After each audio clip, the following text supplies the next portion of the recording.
hann í Noregi að fara í gegnum nokkra af þessum brunum. Nú hafði ég ætlað að fara í gegnum einn sem gerðist á síðasta sumar. En ég fekk ekki leyfi, skýrslan kemur út eftir 2 vikur. Ég búinn að skrifa á svona þagnarskyldu og verða að virða það. En ég samt búinn að gera og get sagt svona allavega svona stórum dráttum hvað gerðist. En síðustu 10 ár þá hafa gerst margir brunar í Noregi, ekki í Svíþjóð heldur Noregi, og það náttúrulega eðlilega, það eru margir jarðgöng, það eru 1000 svona vegagöng og mikið lestagöngum líka. En það sem eiginlega hættulegast með þessi göng, það að þau eru svo löng og í sumum göngum rosalega mikil umferð. Þannig að þau eru ekkert samkvæmt staðli kannski sérstaklega örugg, og það hefur alveg sýnt sig í þessum slysum sem hafa gerst að það stór hætta. En númer 1, Norðmenn eru búin að vera rosalega heppnir. Það alveg hægt að segja það því þegar maður fer að kíkja á það hvað gerðist, þá eru svona ýmsar ástæður fyrir að þetta fór vel betur en á horfist. Ég ætla að sjá hvort að ég er búinn að setja saman í 2 töflur svona helstu brunana síðustu 10 árin.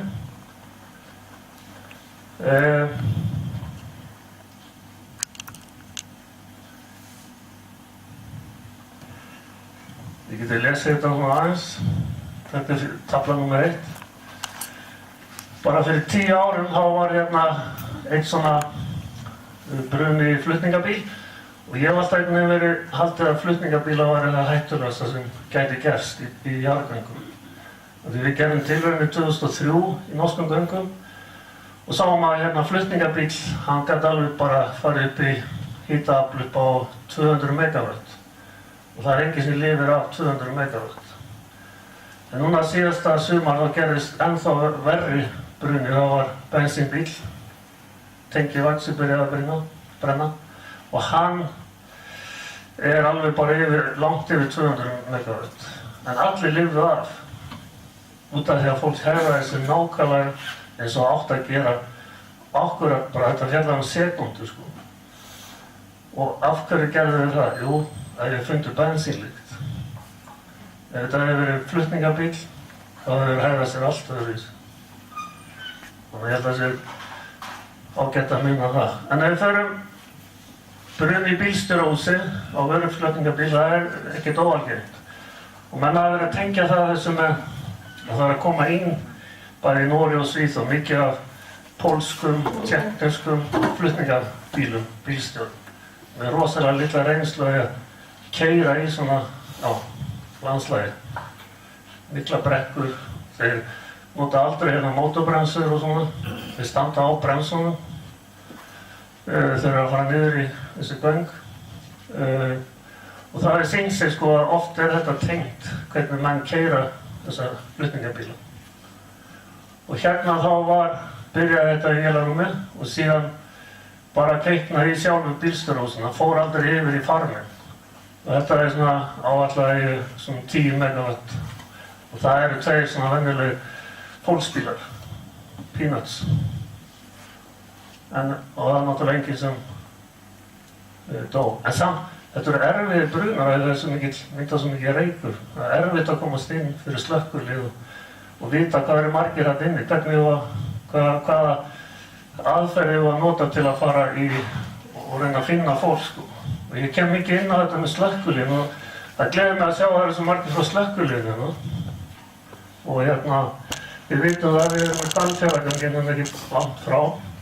Og margir af þessum brunum hafa gerst í nákvæmlega Hvalfjarðargöngum. Fjarðartunnlar, vegurinn. Næsti, það líka vöruflutningabíl og þar árekstur. Það líka mjög algengt árekstur. Það var 10 megawatt farmurinn, það gátum við ekki fengið neinar upplýsingar Svo kom annar, ég fór mjög ítarlega ofan í þennan bruna. Það sem gerðist var að það var pólveri að keyra. Ég ætla ekki að fara út í svona með, þú veist, ég verið að skilja þetta með pólveri og það. Það þessi reynsluleysi hvað varðar aðstæður sem ástæðan, hvort þið séu frá einhverju öðru landi eða svoleiðis, heldur það þetta að menn keyra öðruvísi. Og hann missti stjórn á bílnum rétt við munnan, keyrði inn í girðingu og inn og keyrði svo á hornið á munnanum og þar hendist hann eftir 50 metra bara inn í göngin. Þar stoppaði hann og var eldur út úr því.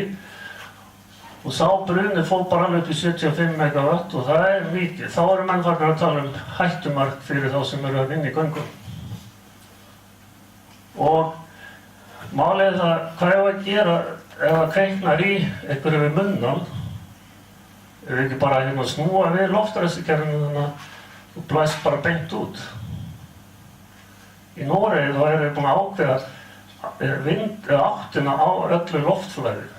Það bara stendur í bruna áætlunargerðinu. Ef það kveiknar í, þá blæstu í þessa átt. Og það tengt hvers konar áætlun eða hvers konar slökkvilið næst, hver næstur. Og nú bara var það þannig að þeir blésu í gegnum öll göngin og eyðilögðu alveg heilan kílómeter af göngunum. Þannig að það þurfti að gera við alveg heilan kílómeter.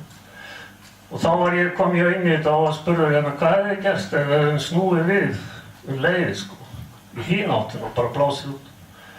En ég komst að ég var búinn að gera alla reikning og annað að það hefði gert voðalega lítið því þessi eðlilega vind á trekkurinn hann var í þá átt sem hann var að keyra að það hefði tekið alveg 10 mínútur bara að fá fullt flæði á móti En þá var ég eiginlega búið að eyðileggja svona mesta. Þetta er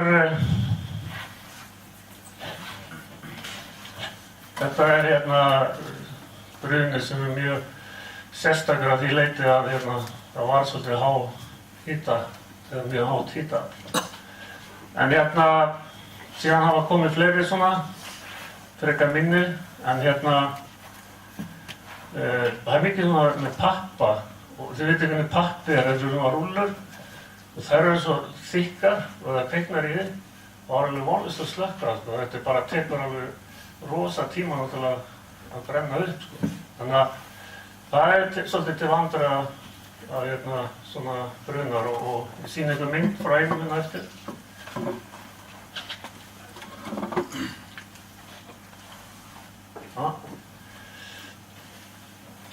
Hérna komum við inn á bruna sem eru mjög líkir Hvalfjarðarbrunanum, 7 km göng undir fjörð. Og það gerðist 2 brunar í sömu göngum bara á stuttu tímabili. Ég hef bara nefnt þennan, hinn var svona miklu minni þannig að hann telst ekki vera alvarlegur. 70–90 megawatta hitamyndun eða hitaafl.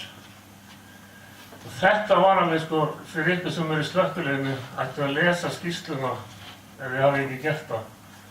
Hvernig slökkvilið stóð að þessu. Þeir lentu í svona mjög erfiðir aðstöðu. Það var mikið af fólki niður í göngunum og það var búið að ákveða að ráðandi vindátt og ráðandi slökkvilið það færi í vissa átt og nú var þetta í brekkunni upp, í vitlausri brekku. Þannig að reykurinn var bara ýtt í gegnum nánast 2/3 af göngunum. Og þetta náttúrulega, ég get ekki sagt hvort það sé rétt eða rangt að hafa svona skyldu. Þetta er sjálft svoleiðis í Hvalfjarðargöngunum, hvort það sé ákveðið alltaf úr einni átt, þá er alltaf blásið. Er það þannig? Nei, það er svona metið út frá case to case. Og það held ég að sé betra heldur en þetta sem Norðmenn eru að nota. En það lentu svona 32 í reiknum og svo voru 9 sem björguðu sér á bak við vegg. Það var svona til fundu, það var smá gat í vegg, milli 2 svona linings og þau bara sáðu að þetta var eina leiðin að bjarga sér og fóru inn og komust í svona reykfrítt svæði og það bjargaði þeim. Og eftir það, þá er öll umræða í Noregi ef að hafa svona flóttarými, byggja inn. Ekki hafa flótta leiðir, það er ekki hægt kannski í 2, nema í 2, það sem eru 2 göng á milli flótta leið, en það er hægt að byggja inn, það kom upp eftir þetta og menn var mjög mikið inn á því að sem sagt bara sprengja inn, búa til rými, öruggt rými og sérstaklega út af þessum bruna, sko. Þið sá að fólk, hefur engan annan kost á ferða þarna inn, sko. Og 70-90 megawatt, þú ert hérna mjög nánast nálægt hættumörkum. Guðvanga, það er hérna mjög þekktur bruni. Við vorum líka blandaðir í þá rannsókn, kíktum á þetta með reykmyndun og af hverju fólk lifði af, miðað við að það hefði kannski átt að deyja, af því þetta var bruni í bílstjóraúsi, en farmurinn var nánast tómur, sko. En það voru samt svo margir sem fengu reykeitrun. Og þá sýndi sig að það er náttúrulega mikið svona þú veist, í sætunum, það er hérna þetta blásýra sem myndast. Og það voru tveir sem voru nánast dánir út af því, sko. Og við gerðum svona rannsóknir á því hvað voru nálægt því að deyja, og gátum gert svona módel af því, fengið fram mjög góðar upplýsingar. Þar lentu líka í menn í þessari sömu aðstöðu að þeir snéru reyknum við, fyrst fór hann, þetta voru 3 kilometrar, eða göngin voru, hljóta að vera 11 kilometrar. Og brunin gerðist 8 kilometrar inn í göngin og þau voru svona hallandi upp. Og þá var trekkurinn í áttina sem bíllinn var að fara, þannig að reykurinn var á leiðinu í rétta átt, bara þessar 3 kilometrar sem voru eftir. En þá kom þetta prótókollið, þá að snúa í viðbragðsstöðu í hinn áttina. Og þeir gerðu það náttúrulega frá þeir sem hefur stjórnað öllu svona brunaaðgerðum í Oslo, þeir bara snéru yfir. Það þýddi það að þeir fylltu alveg 8 kilometra af reyk. Og þar voru bara 70 mann, sko, sem lentu í rosa slæmum málum. Og ég ætla að segja örstutt frá einu svona dæmi, heyrðum að þeir voru fyrirlestir í Kaupmannahöfn, og ég veit að nokkrir af ykkur heyrðu það líka, því við vorum þar. En hitaaflið var ekkert sérstaklega hátt. Út af því að farmurinn var tómur. Hann var á leið heim til Póllands. Þannig að hann var búinn að tæma. Og hefði hann verið með farm, þá þetta orðið algjört Mont Blanc, sko, það er alveg gefið mál. 5 alvarlegar reykeitrun. En enginn dó. Allir sem deyja í þessum slysum eru út af árekstri. Enginn deyr út af brunanum. Ennþá allavega. Svo kom aftur svona árekstur, 15-20 megawatt. Þetta eru litlir svona sendlabílar, sko, fólksbifreiðar. Það gef aldrei meira en svona 5-10 megawatt og samanlagt kannski 20. Þið verið að skiljiði töluna 20. Do you feel it? Eins og fólksbifreið, það er 5 megawatt og 100 megawatt, það er alveg rosalega heitt, sko. Þannig að við erum að tala einhver mörk þarna við 75 megawatt sem er stórhættuleg, sko. Það er bæði erfitt að komast að við út að hýta geislunni og allt yfir 100 er bara dauðadæmi, sko. En svona 20, menn lifað af, 25. Og ég get sagt það líka, ef menn láta loftræstinguna vera, sem byrja ekki að meðan brunin er svona komast í gang, en þegar kannski aðeins seinna þegar þú situr hann á, þá þynnur út loftið og eykur líkurnar á að fólk lífið af. Vandamálið með loftræstinguna er að það hefur svo rosalega áhrif á hvernig brunin þróast í byrjun. Út af því einfaldlega, það er ekkert með súrefni að gera. Það er hvernig þú ýtir loganum, sko. Þú ýtir hann til hallast og það gera það að hann fer miklu hraðar í gegnum farminn. Og ef þú ert heppinn og blæst í hinn áttuna, þá nær hann aldrei í farminn. Og það hefur gerst í nokkrum aðeins brunum. Þannig að loftræstingin er alveg rosalega mikilvæg og hvernig við notum batterið sem búið. Það var nú verið.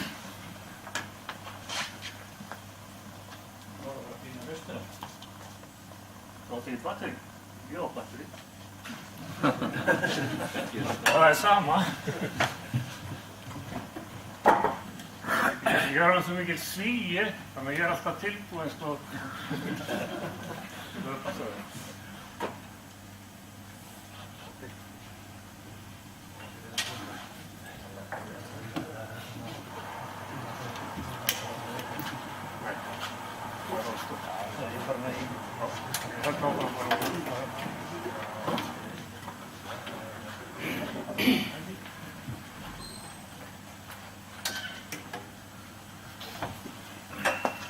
En hérna, þið heyri í mér eða ekki?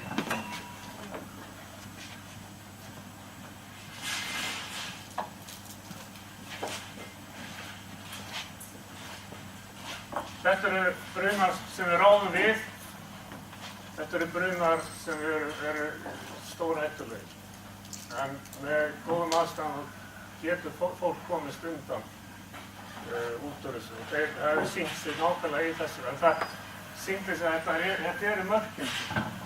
Þannig að góður, fínn, stór flutningabíll sem brennur í Hvalfjarðargöngum, þá er fólki í hættu. En ef það er lítill fólksbíll, sendlabíll, þá er engin hætta fyrir fólkið að það deyji eitthvað svoleiðis. En það er náttúrulega, þetta er erfitt, þetta er rosalega mikil upplifun fyrir þetta að lenda í þessum reyk. Málið er það, skífni verður bara nánast miklu minna heldur en 1 metr bara mjög fljótt, sko. Alveg óháð því hvort það sé fólksbíll eða flutningabíll. En við erum að tala um það sem drepur fólk. Það er hitinn og það er lofttegundum, eitruðu lofttegundum. Þá erum við að tala um 70-90 Red Bull. Hérna var árekstur, einn dáinn. Þið sjáu það að þetta er fólk lifir þetta af, en það deyr í áreksturum. Svo er það þetta er sá síðasti sem var í núna Skaftiströnd. Bensínolíubíll sem fór ofan í svona Hvalfjarðargöng, bara aðeins styttri, það voru bara 2 kilometrar löng. En samt 1 kilometr bara niður, 10% halli og 1 kilometr upp, 10% halli. Og þegar hann var kominn hálfa leiðina upp í hinum megin, sko, þá losna tengivagnin og hann bara, búm, keyrir inn í vegginn, gangnavegginn og náttúrulega byrjar að renna út bensín og svona. En það sem gerðist að bensínbílstjórinn, hann fann að það gerðist þetta, hann stoppaði náttúrulega og gat vara fólkið að ekki fara, hann vissi að hann sá að það lag bensín.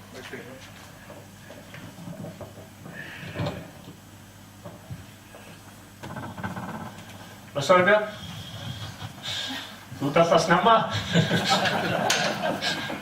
Takk fyrir að vekja allt eitthvað.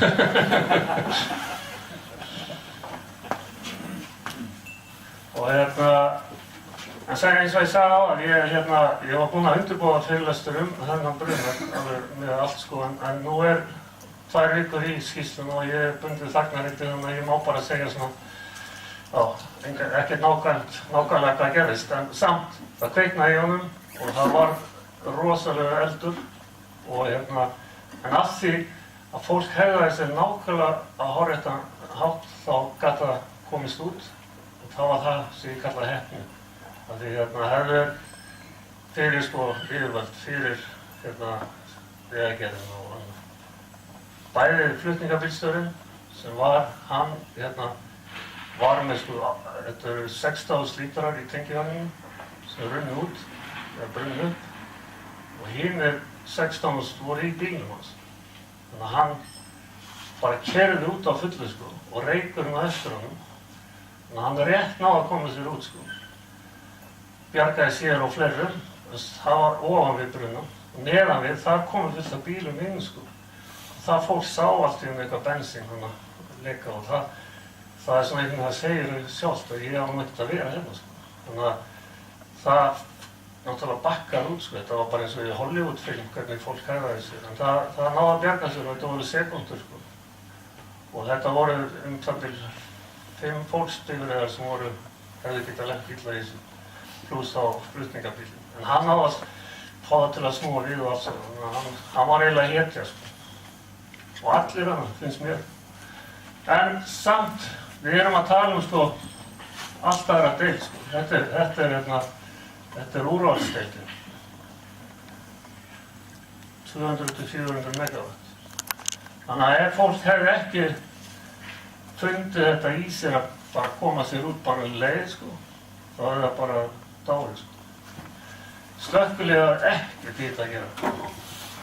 Þeir það var á tímabili í 13 svolítið sérstakt að þetta var undir fjörði með vatnið og menn sá að það var farið að koma að myndast vatn einhvers staðar lengst niður í göngunum og héldu að þetta væri bara hrunið, göngin væri bara hefði fallið saman.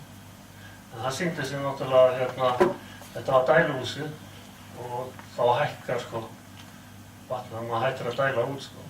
Þá kemur náttúrulega vatnið. Þannig að það var engin, en samt þetta var stór frétt þegar menn héldu að þetta var alltaf að hrynja sko. En ég get sagt það, jarðgöng þau hrynja ekki. Þau hrynja aldrei svona sem eru boruð sko. Það eru bara svona steypugöng sem eru undir vatnsþyngd og öðru sem eru í hættu eða háar byggingar fyrir ofan. En svona Hvalfjarðargöng eða annað, þau hrynja aldrei. Þau verða kannski aðeins stærri, það er allt.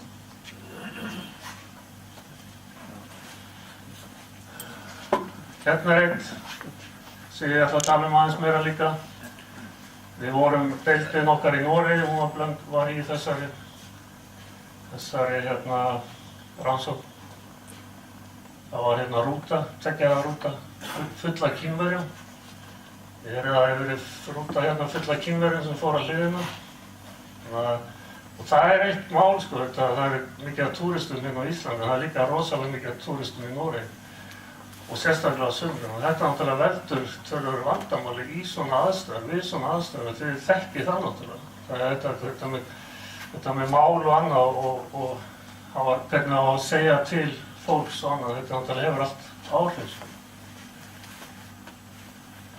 Það er auðvitað að segja maður fylgja sér burtu öllum Íslendingum, ég veit það ekki. En hérna er 36 sem að bjarga í litlum svona sendlabíl. Það sýnir ykkur smá mynd frá því. Þetta það sýnir ykkur 3 svona bruna, svona smá meiri upplýsingar. Hérna gerist það í vélarrúminu í bílstjórahúsinu að það kveiknar í vélarrýminu. Hann fer út og reynir að slökkva þennan eld með handslökkutæki, en honum tekst það ekki. Og það er mjög algengt. Þeim tekst ekki að slökkva þessa elda. Og það er gerir það verkum. Og ef vindáttin er í rétta átt, þá fer þetta fyrst upp í og svo inn í farminn. Og þá gerist þetta. Og þetta var svona pappísrúllur sem brunnu ekki alveg upp og þið sjáu það, þetta er svona rosa massi sko. Að lokum þá getur slökkvilið komist að frá réttri átt og slökkt. En áður en það gerist þá var kannski liðin klukkutíma allavega. Flestum tilfellum þá var það hálftími klukkutíma. Þeir koma aldrei beint inn sko. Af því að þeir eru náttúrulega að reyna að bjarga fólki öðru, það er nummer 1. Nummer 2 það er að slökkva. Þetta eru göngin. Er þetta ekki alveg klassísk Hvalfjarðargöng? Nei. Og eins og ég segi, hann kom inn frá þessar átt búrum. Þegar hann er að leiðin upp þá kveiknar í honum, eins og ég sá það Þetta er ákveðrætt 7% halli. Og þetta er sem sagt loftflæðisáttin, hún fer þessa átt. Það sem gerist er það að þessi hluti verður alveg fullur af reyk. Og það var einhvers staðar sem fólk bjargaði sér inn í skoruna inn í vegginn. Og þetta er eitthvað 39 manns sem lentu í þessum reyk. Og ég er með smá svona texta úr skýrslunni frá rannsóknarskýrslunni. Svo ég geti þetta er það sem Þetta lítur út, þegar kemur út sko, það er nánast ekkert skyggni. Þetta hérna, ég geti lesið þetta er frá slökkviliðsmönnunum sem fóru inn þannig að hurumegin, eða fóru og mættu þarna reyk proppinum. Þeir missa allt skyggni. Þeir ákveða fljótt að hérna koma sér út. En reykurinn var svo þéttur á tímabili að þeir hérna höfðu engan möguleika og voru algjörlega áttaviltir. Þetta er svolítið áhugavert hérna, þeir misstu alla tilfinninguna fyrir hallanum. Og þeir þurftu að sitja eitthvað á gólfið, sjá í hvora átt það fór sko. Því sem eru slökkviliðsmenn, getið þið skilið það, eða maður missir alveg, maður verður algjörlega áttaviltur. Ég veit að í göngum er allt eins, sko, það er veggir og þak og vegurinn og allt, þannig að þið sjá ekkert, það er eitthvað svona referenspunktar. Og þar að leiða gátu þeir ákveðið í hvora áttir átt að fara. Svo hérna komu þeir sér út með að halda sér við vegginn og hérna gátu þeir komið sér út. Þeir voru alltaf hræddir að ekki kemur kerið á þessu. Svo var það hérna til að vera í sambandi við hína, þá þurfti að vera haldið í hvern annan og svo komist þeir út og þeir voru greinilega með einhvers konar svona hita infrarauða hérna grímu og það bjargaði þeim mikið sko. En hérna það var 50-60 metrar út úr göngunum, það var ennþá í reikni sko. Þeir fatta það ekki að þeir eru komnir út sko. Þannig að það segir allt hvers konar upplifun þetta er og það mann sér ekkert neitt sko. Það er bara að leggja þetta niður að halda og getur farið inn í svona reykpropp nema á sért með eitthvað eins og eða eitthvað annað. Og það er alveg númer 1 sko. Þetta er Gudvanga fyrir 3 árum. Við gerðum sem eins og ég sagði rannsóknir á þessum efnum sem mynduðust og reiknum og svo reikna út hitaafli. Þessi var, þið sjáu hann, þetta er vöruflutningabíllinn, en hann er tómur, farmurinn, það er engin farmur, en hinir sko, þeir koma inn og keyra framhjá, það er mjög algengt.